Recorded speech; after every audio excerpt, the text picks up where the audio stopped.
അപ്പൊ ഇനി ഞാന്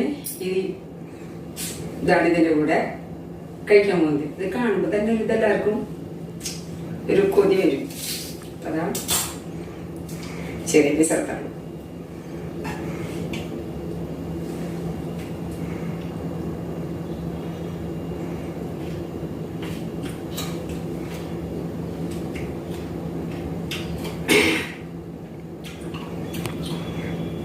സൂപ്പർ.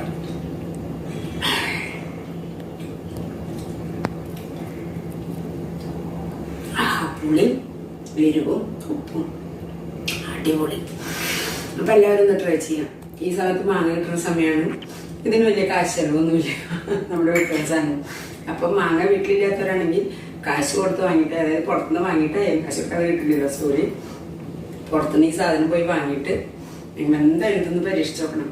നമ്മുടെ കുട്ടികൾക്ക് കൊടുക്കും വേണം. ഇതൊക്കെ നമ്മൾ ചെറുപ്പത്തിൽ കണ്ടമാനം കഴിച്ചിട്ടുള്ള സാധനം അല്ലേ. മാവിന്റെ അടിയിൽ പോയി ഇരുന്നിട്ട് വീണത് എടുത്ത് കഴിക്കാൻ കഴുക പോലും ഇല്ലായിരുന്നു. അങ്ങനെ എടുത്ത് കഴിച്ച ശീലമുണ്ട് നമുക്ക്. അപ്പോൾ ഇതൊക്കെ ഒന്ന് കുട്ടികൾക്ക് പറഞ്ഞു കൊടുക്കുക, ഒന്ന് കഴിപ്പിക്കുക. ഇതിനൊന്നും ഒരു കംപ്ലൈന്റും വരില്ല. അപ്പൊ എല്ലാവർക്കും ബൈ.